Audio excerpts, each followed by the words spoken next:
Bonjour à tous, bienvenue sur ce plateau, celui de Face au territoire sur TV5 Monde en direct avec nos partenaires de Ouest France, de Nice Matin, de France Antilles, du Centre France La Montagne et de 20 minutes. Vous pouvez regarder cette émission en direct ou en replay sur les sites internet de ces titres. Mon invité ce matin, c'est un invité un peu particulier dans cette période de guerre en Ukraine. C'est l'ambassadeur de France en Ukraine, Vadim Omelchenko. Bonjour, merci beaucoup d'être avec nous dans cette émission ce matin. Je sais que vous êtes peu présent dans les médias. Vous avez, on l'imagine, un emploi du temps très compliqué en ce moment. Donc, doublement merci d'être avec nous sur ce plateau en direct ce matin. Alors, la guerre en Ukraine, c'est Moscou qui annonce un cessez-le-feu pour aujourd'hui, jeudi. L'Élysée reste très prudent, fait savoir que ce n'est pas la première fois que la Russie fait ce type d'annonce. Vous y croyez, vous, aujourd'hui, à ce cessez-le-feu à Mariupol ?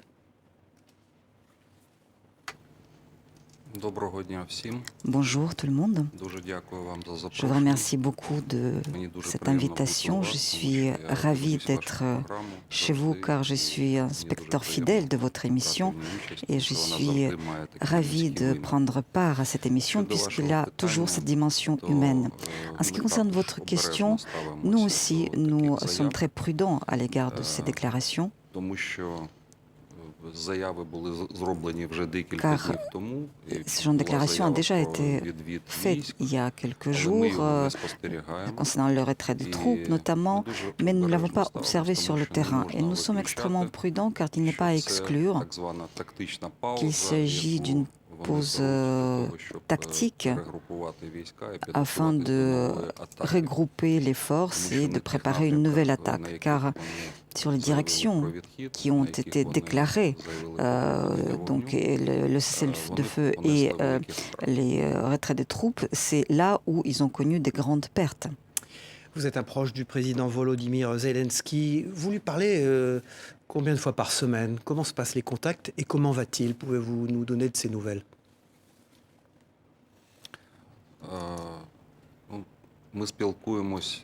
Nous communiquons à peu près 2 à 3 fois par semaine. Je prends part à des réunions qu'il organise sur différents sujets. En règle générale, cela se passe la nuit ou bien plus près de minuit.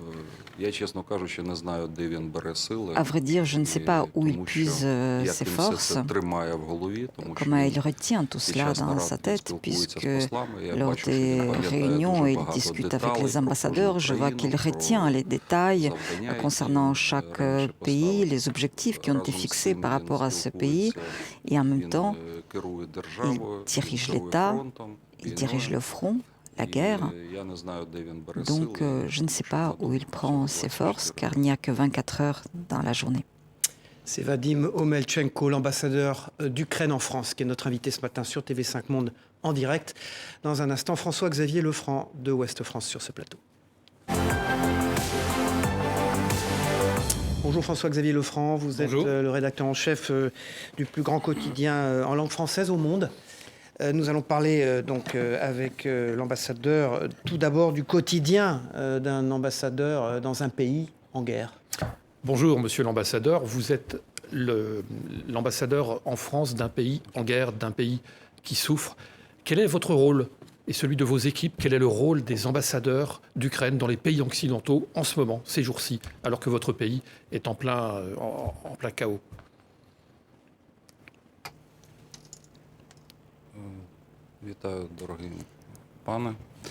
Bonjour.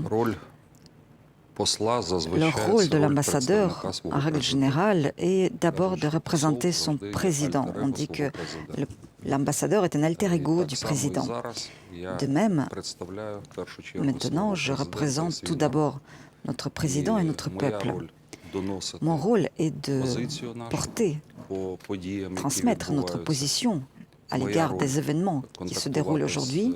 Mon rôle est de contacter avec les autorités françaises en premier lieu.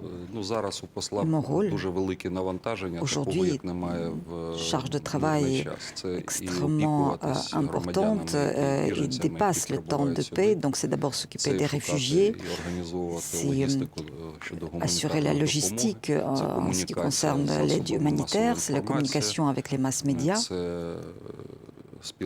c'est la communication au niveau de la défense et dans plein d'autres domaines, l'éducation par exemple. Aujourd'hui, nous aurons une rencontre avec le ministre de l'Éducation français, etc. Alors, l'invasion russe en Ukraine, la guerre provoquée par les Russes, a provoqué beaucoup de réactions partout dans le monde, et notamment en France et dans tous les territoires français. Beaucoup de Françaises et de Français se mobilisent pour venir en aide, pour accueillir des réfugiés, pour recueillir des dons, pour apporter une aide matérielle. Beaucoup se projettent vers la frontière entre la Pologne et l'Ukraine, justement, pour venir aider. Est-ce que vous avez le sentiment que la réaction est à la hauteur de ce que vous attendez ? Nous ne nous attendions pas à une telle réaction. Cette réaction a dépassé toutes nos attentes. C'est une réaction puissante. Nous ne nous attendions pas à ce que le monde réagisse ainsi. Et en tant que l'ambassadeur en France, je dirais que le peuple français déploie les trésors de solidarité, d'auto-organisation. Nous voyons le soutien aussi bien au niveau de l'État, mais aussi, peut-être en premier lieu, de la part du peuple français. Nous voyons comment les villes françaises s'organisent, ce flot continu de l'aide humanitaire, comment les gens accueillent les réfugiés chez eux. Donc j'ai toujours dit, et je le dis aujourd'hui, que le peuple français est un peuple au grand cœur. Alors, qu'est-ce que vous souhaiteriez dire à tous ces gens-là? De quoi avez-vous besoin? Beaucoup de gens ont envie de donner, ont envie d'agir. De quoi avez-vous besoin? Et je complète la question par où faut-il donner? À qui? Pour que cet argent ou tous ces biens arrivent à destination. C'est souvent un problème.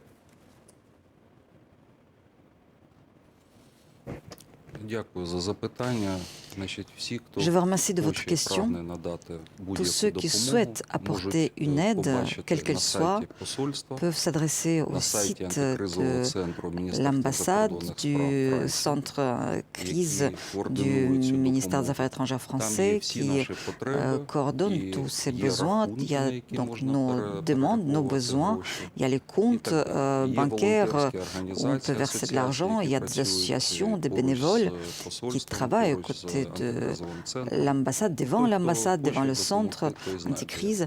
Donc tous ceux qui souhaitent aider pourront trouver tous les renseignements nécessaires. Voilà, on fera passer d'ailleurs cette adresse sur l'écran régulièrement dans cette émission.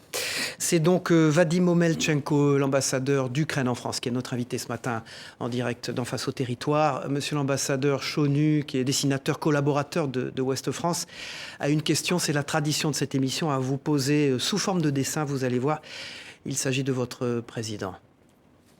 Comparaison n'est pas raison. Mais force est de constater qu'il y a en la personne de Volodymyr Zelensky du Churchill, mais aussi du De Gaulle, surtout depuis la libération d'Irpin.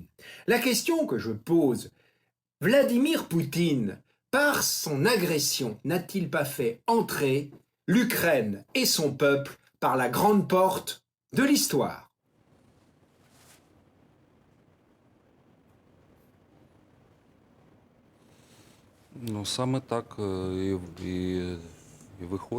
C'est ce que nous constatons. Il a essayé de diviser l'Europe. Au contraire, l'Europe s'est réunie. Il a essayé de diviser l'Ukraine, de la détruire. Il a au contraire réuni tous les Ukrainiens. Il a essayé de détruire notre esprit. Au contraire, notre esprit s'est élevé encore davantage et c'est en quelque sorte en raison, pour ne pas dire grâce, puisque cela pourrait sonner étrangement, il y a beaucoup d'empathie et de compassion pour l'Ukraine. Les gens nous commencent mieux maintenant, nous et notre peuple, et tout le monde est conscient que nous sommes un peuple européen. Tout le monde comprend que nous défendons et nous nous défendons contre l'agression non seulement nous-mêmes, mais aussi l'Europe. François-Xavier Lefranc. Une question concernant votre président, le président Zelensky. On le connaissait peu, finalement, parce qu'il n'avait pas beaucoup de passé politique. Il avait eu une autre vie avant. Et aujourd'hui, son courage est salué unanimement dans le monde. Comment expliquer l'ampleur politique qu'a pris cet homme qui est à la tête d'un État qui souffre et qui a une énergie incroyable, nous le disions tout à l'heure? Comment expliquer la dimension qu'a pris cet homme qui n'avait pas une longue vie politique derrière lui?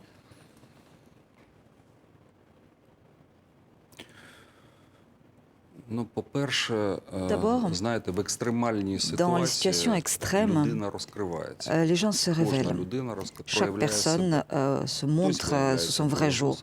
Certains se montrent comme des poltrons, d'autres deviennent courageux. Quelqu'un se montre noble et courageux et un autre trahira. Dans les situations extrêmes, c'est là qu'on montre son vrai visage. En ce qui concerne le président Zelensky, tout d'abord, il a toujours été sincère. Il est venu sur cette sincérité. Les gens ont voté pour lui, pour un homme sincère. Et lorsque la situation s'est créée de cette manière en Ukraine, il s'est comporté d'abord comme un homme sincère. Il a toujours souligné que l'éducation reçue de ses parents était importante pour lui. Ça veut dire que ce sont les parents qui ont élevé en lui ces traits de caractère. Et la façon dont il s'est révélé montre qu'à l'intérieur de lui, c'est un homme courageux et qui est prêt à répondre à tous les défis. François-Xavier Lefranc, la une de Ouest France. La une de Ouest France consacrée au prix de l'énergie, à la guerre en Ukraine et aussi au sommet vendredi, donc demain, le sommet entre l'Union européenne et la Chine et bien évidemment la question ukrainienne. L'agression de l'Ukraine par la Russie sera au cœur des discussions. Monsieur l'ambassadeur, vous restez avec nous bien sûr. Dans un instant, Denis Caro va nous rejoindre. Est-ce qu'il y a un esprit ukrainien, un esprit particulier ukrainien? Comme François-Xavier Lefranc le disait, le monde regarde l'Ukraine de manière différente. Est-ce qu'il y a un esprit ukrainien très, très rapidement?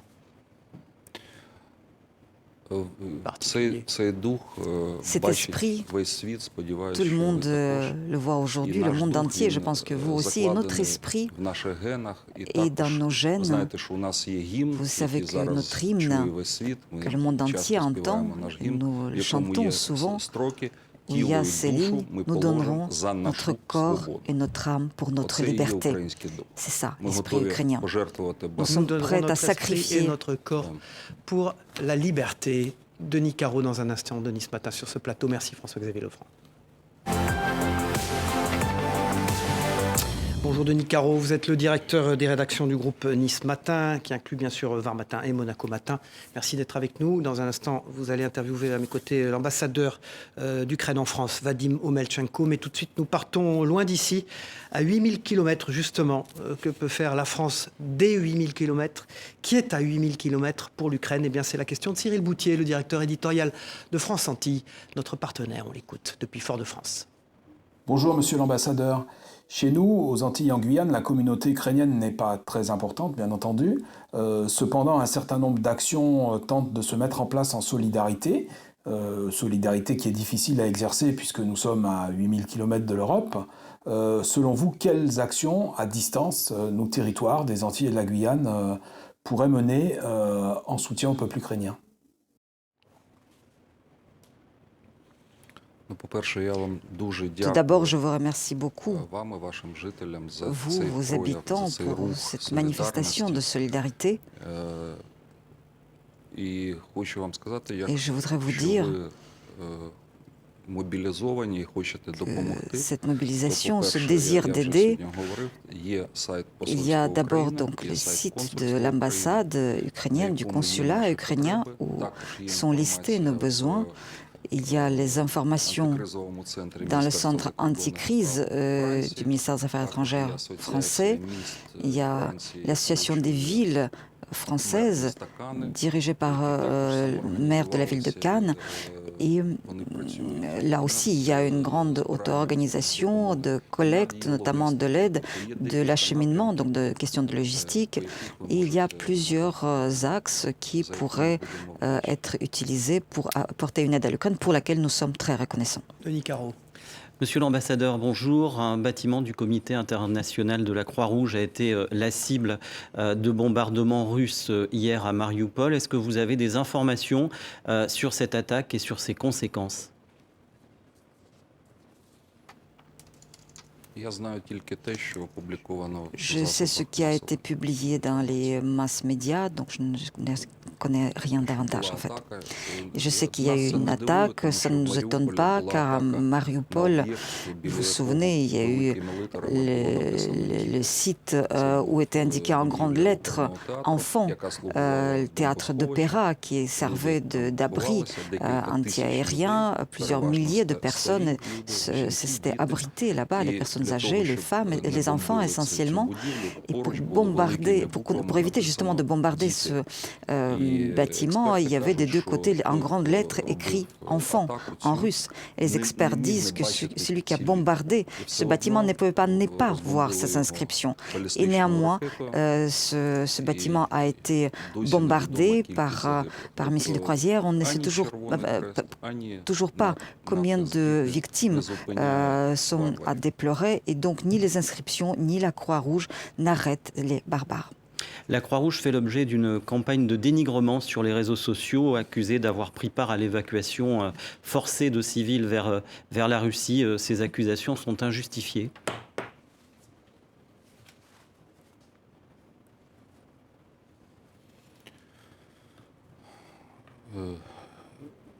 Je ne justifie aucune attaque, mais d'expérience, j'ai eu à 2 reprises l'occasion de discuter avec les représentants de CICR ces 2 dernières semaines.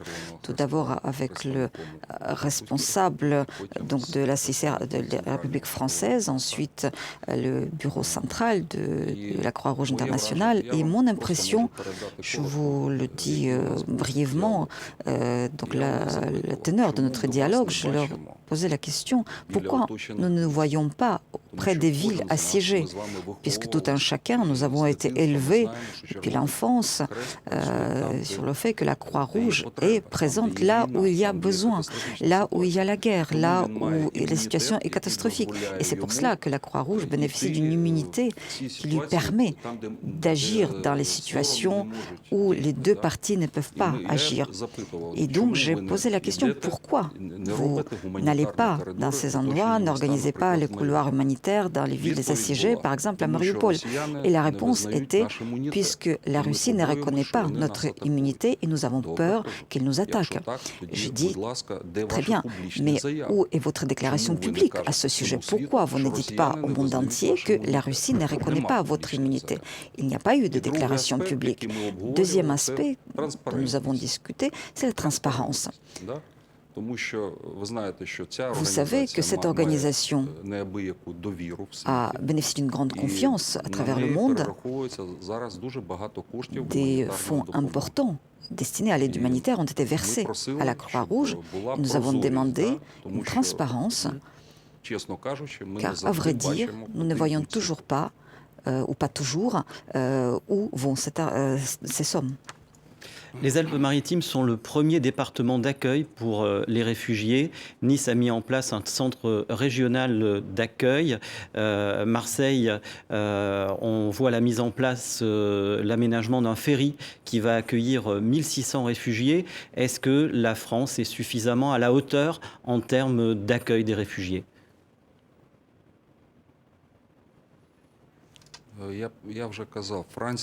J'ai déjà dit, la France est proactive. Nous ne nous y attendions pas. Et comme j'ai parlé déjà du rôle des maires, du maire de Marseille, du maire de Cannes, qui s'organisent, qui s'auto-organisent, qui organisent la logistique depuis Marseille, qui est déjà bien établie jusqu'en Pologne. Donc je ne peux que remercier le peuple français et les élus du peuple pour leur action proactive. Près de 30 000 réfugiés sont arrivés en France. Est-ce qu'ils seront nombreux à y rester ? Je suis certain que pas beaucoup un restaurant, parce que tous ces gens rêvent de rentrer en Ukraine. Et nous espérons que dès que la paix reviendra, la majorité écrasante de ces gens retournera dans leur maison. Denis Caro, la une de Nice Matin aujourd'hui. Alors la une de Nice Matin, un sujet qui peut paraître dérisoire dans le contexte, l'ouverture dans 40 jours d'IKEA à Nice, une ouverture qui est attendue depuis 10 ans. Une question peut-être sur les oligarques russes qui sont sur la Côte d'Azur. Certains, dit-on, sont assez défavorables à l'action de Vladimir Poutine, cette entrée en guerre.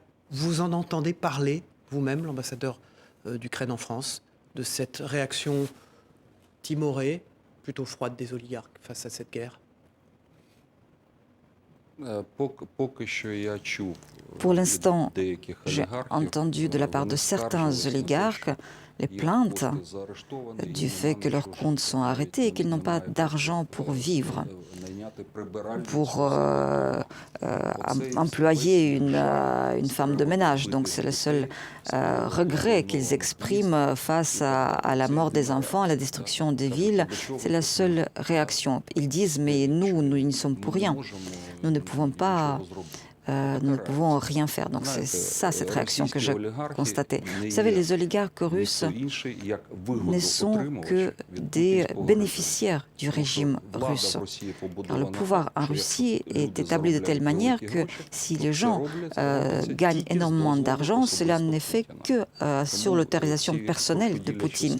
Donc ces larmes de crocodile ne nous impressionnent pas. Vadim Omelchenko, qui est l'ambassadeur d'Ukraine en France, est notre invité ce matin. Merci. Denis Caro, dans un instant, Armel Le Goff du journal 20 minutes est sur ce plateau. Armel Le Goff, l'état des lieux sur le terrain aujourd'hui en Ukraine. Oui, sur le front militaire, les forces ukrainiennes ont en fait surpris tout le monde par leur capacité de résistance face à des forces russes que tout le monde pensait indestructibles. À votre avis, qu'est-ce qui a fait la différence ?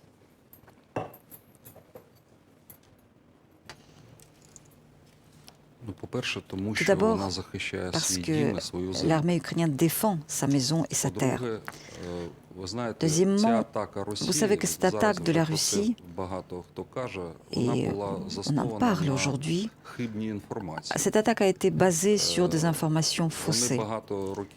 Pendant de nombreuses années, ils dépensaient de l'argent en informant Poutine et les directions de la Russie que l'Ukraine était divisée, que la nation ukrainienne n'existe pas, que dès que le soldat russe mettra le pied en Ukraine, qu'il sera accueilli avec des fleurs, qu'il y a des régions russophones, etc., etc. Donc ils ont désinformé, y compris leur propre direction, leurs propres dirigeants. Et l'argent, comme d'habitude en Russie, a été volé. Et donc la première chose à laquelle ils devaient faire face, c'est le peuple ukrainien qui existe, qui est uni, y compris sa partie russophone.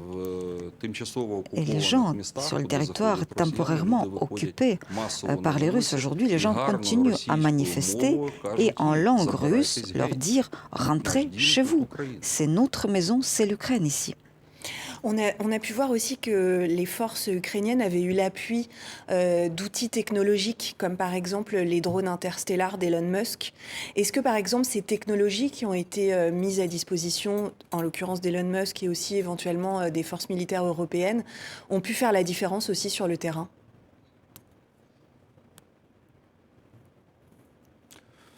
Nous avons en effet reçu peut-être moins que ce que nous désirions, mais nous avons reçu de l'armement technologique que nous utilisons de manière efficace. Les experts militaires sont absolument enchantés de l'efficacité de ces armes. Par exemple, le Javelin, donc arme anti-char.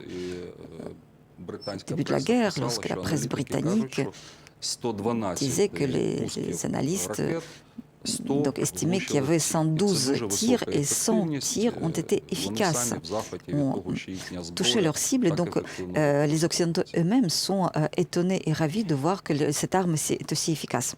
À l'inverse, il semble que les forces russes utilisent des armes interdites par les conventions internationales. Vous confirmez par exemple l'utilisation de bombes à sous-munitions par les forces russes? C'est déjà un fait établi.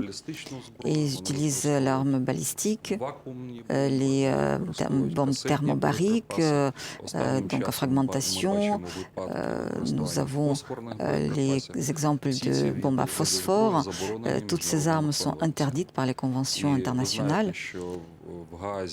Vous savez qu'à La Haye, donc il y a déjà eu une instruction ouverte pour les crimes contre l'humanité et les enquêteurs de La Haye et les enquêteurs ukrainiens sont en train de collecter les faits à chaque endroit où ces armes ont été utilisées.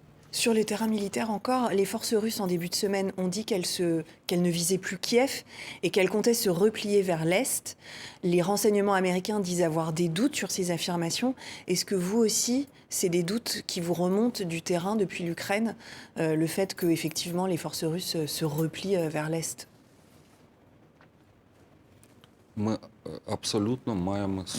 sommes tout à fait donc sur la même position. Nous avons des doutes, nous ne croyons pas dans ces informations. Pour l'instant, nous ne constatons pas de mouvement en direction de désescalade. Nous ne croyons pas aux déclarations, nous croyons aux faits. Est-ce que Vladimir Poutine pourra-t-il être un interlocuteur acceptable dans le futur immédiat pour l'Ukraine ? Vous parliez il y a un instant de la manière dont il a sans doute été désinformé par sa propre armée et ses propres services de renseignement. Est-ce que ça le dédouane d'être totalement cramé à vos yeux?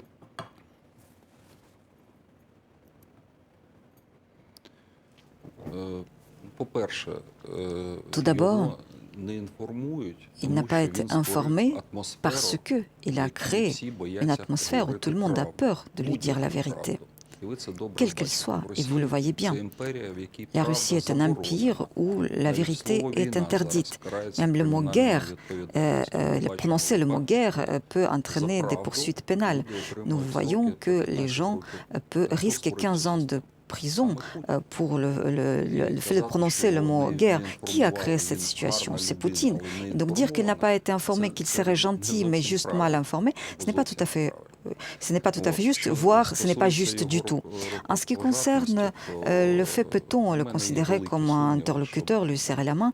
J'ai des grands doutes quant au fait qu'un leader mondial voudrait serrer la main à un homme responsable de la mort de beaucoup de gens, de personnes âgées. Pour le président Zelensky, pour le gouvernement ukrainien, dans les semaines immédiates qui arrivent, si une négociation s'ouvrait, est-ce que Vladimir Poutine pourrait être l'homme de cette négociation face à vous?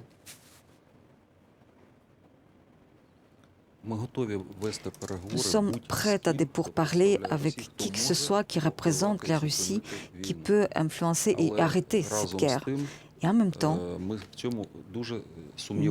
avons de grands doutes. Vous voyez bien comment il discute avec les gens autour d'une table qui fait 12 mètres de long.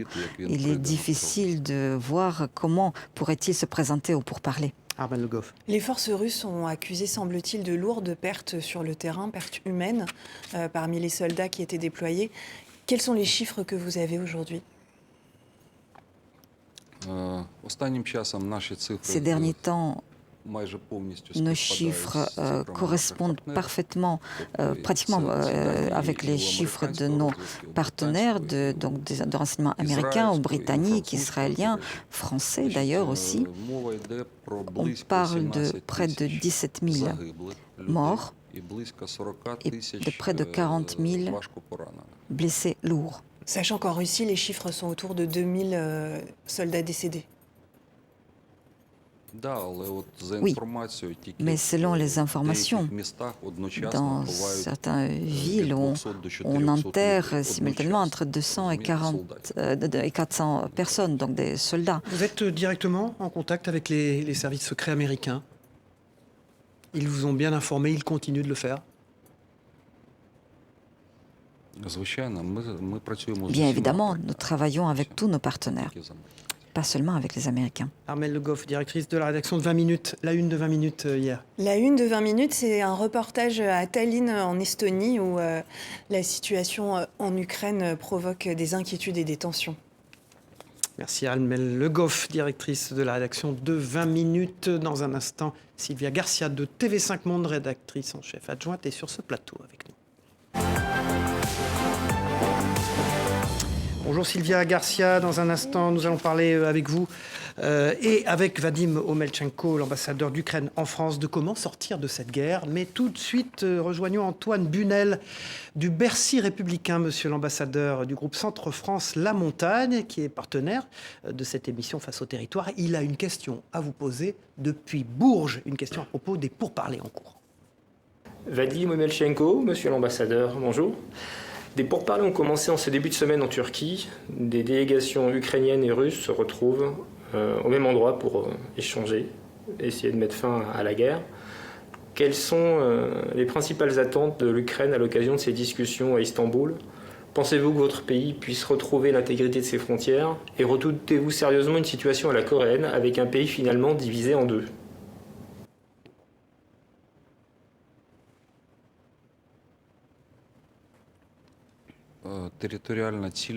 L'unité territoriale de l'Ukraine n'est pas un objet de discussion et ne se discute pas. En ce qui concerne l'espoir, ou en tout cas la position de l'Ukraine au cours de ces pourparlers, je conseillerais tout le monde de regarder un accès direct l'interview du président Zelensky donnée il y a quelques jours aux mass médias d'opposition russes, où il a répondu de manière très détaillée sur la position de l'Ukraine au cours de ces pourparlers. Et il y a beaucoup d'aspects qui ont été abordés, donc comment la délégation ukrainienne se présente à ces pourparlers. Moscou a déclaré ne rien voir de prometteur dans les pourparlers après les avoir qualifiés la veille de significatifs. Comment vous expliquez cette volte-face ?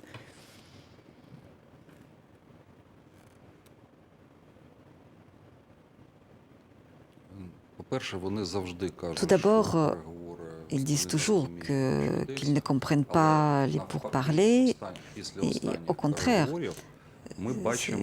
après ces derniers pourparlers, nous voyons qu'ils commencent à s'ouvrir et à discuter de manière plus sérieuse certaines questions. Donc justement, lors de ces pourparlers à Istanbul, et je n'ai pas entendu dire que le dernier pourparler qu'il n'y a pas d'avancée. Donc au contraire. L'exigence de la Russie, c'est un statut neutre de l'Ukraine qui est étudié par le camp ukrainien. Est-ce que ça ne reviendrait pas à mettre l'Ukraine sous tutelle ?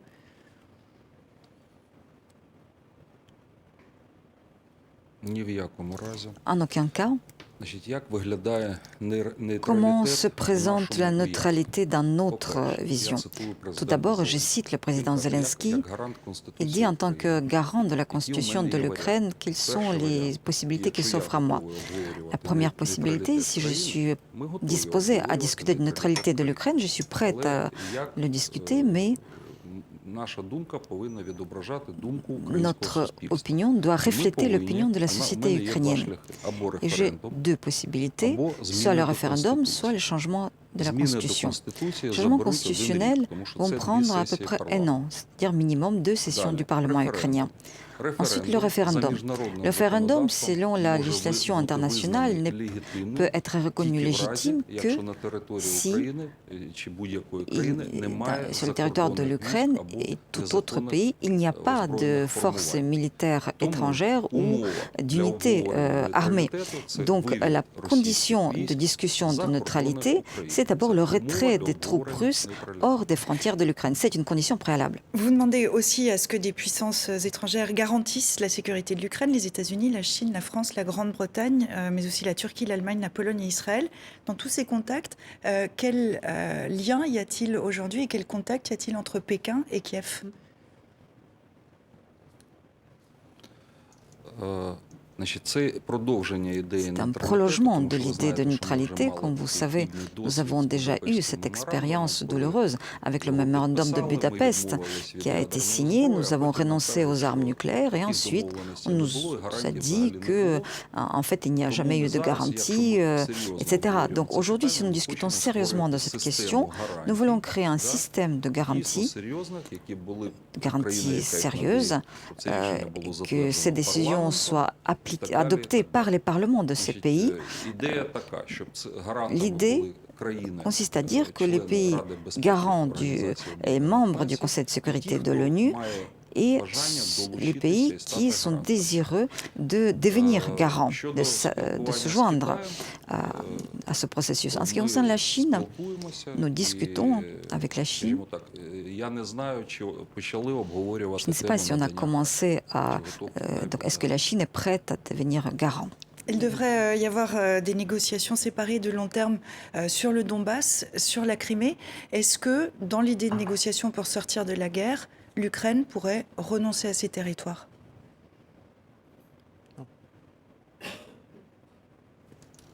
Est-ce que l'Ukraine pourrait renoncer à ses territoires ? Réponse courte. La réponse est très nette. Jamais l'Ukraine ne renoncera à ses territoires quand il s'agit des territoires d'un État souverain. Sylvia Garcia, merci. Monsieur l'ambassadeur Vadim Omelchenko, vous êtes grand-père depuis quelques jours. Votre petit-fils est né à Kiev au moment où Kiev était quasi bombardé, en tout cas que la guerre démarrait. Comment va-t-il ? Il a pu rentrer en France ? Votre petit-fils. Je vous remercie pour votre question. En effet, mon petit-fils tant attendu est né 2 jours avant le début de la guerre à Kiev. Imaginez que l'enfant, le bébé de 2 jours, se cachait avec sa mère dans une cave, dans un abri, et c'était dur. En fin de compte, nous avons réussi à les faire venir en France. Et actuellement, ma belle-fille avec le bébé est là, alors que mon fils est resté en Ukraine. Vous êtes un escrimeur et vous avez tout jeune aimé ce sport grâce à un film français, La Tulipe Noire avec Alain Delon. Vous êtes un admirateur de l'acteur français. Vous aimez aussi le film Notre Histoire de Bertrand Blier. Beaucoup d'Ukrainiens ont cet attrait pour la France. Ça explique aussi cet engouement réciproque de nos 2 pays, l'un pour l'autre. Tout à fait, je vous remercie pour cette question et l'évocation de cette expérience. En effet, lorsque j'avais 7 ans, ma maman m'a amené voir un film, La Tulipe Noire, et après, elle m'a amené par la main à donc faire de l'escrime où je suis restée 10 ans et à pratiquer ce sport. Tout à fait cela. À l'époque soviétique, lorsqu'il y avait le rideau de fer, nous imaginions la France grâce au cinéma en premier lieu, les visages du cinéma français, et un de ces visages était Alain Delon. Il est évident que... C'est la raison d'ailleurs pour laquelle, comme vous savez, le centre culturel ukrainien se trouve au 22 avenue de Messine. Et c'est un hôtel particulier qui autrefois appartenait à Alain Delon. Nous y avons créé une pièce en honneur d'Alain Delon et c'est un signe de reconnaissance de la part de l'État ukrainien, de la part du peuple ukrainien, la reconnaissance de l'apport d'Alain Delon dans la culture universelle. C'est un petit geste modeste, mais nous avons décidé de le faire et d'ailleurs, avant de créer cette salle, j'ai obtenu l'accord du président Zelensky qui a soutenu chaleureusement cette idée. Bien sûr, donc ces salles existent déjà et nous attendons la visite d'Alain Delon chez nous. Justement, le président Zelensky était-il pris suffisamment au sérieux?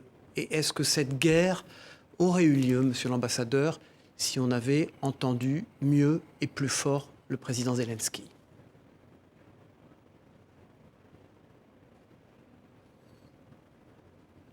Vous savez, cela fait de nombreuses années qu'on ne nous entendait pas. On ne nous a pas entendus depuis le début de l'occupation de la Crimée. Le président Zelensky a adopté une position plus puissante, plus active. Et sa position est de dire que si nous faisons partie de la famille européenne, pourquoi nous nous tenons depuis si longtemps devant la porte? Merci Vadim Omelchenko, ambassadeur d'Ukraine en France, d'avoir été notre invité ce matin sur TV5 Monde. On imagine votre emploi du temps, vous avez affaire, et nous, eh bien, nous rendons l'antenne. Les émissions continuent sur TV5 Monde. On se retrouve jeudi prochain, même heure, à 9h30 en direct. Au revoir à tous et merci.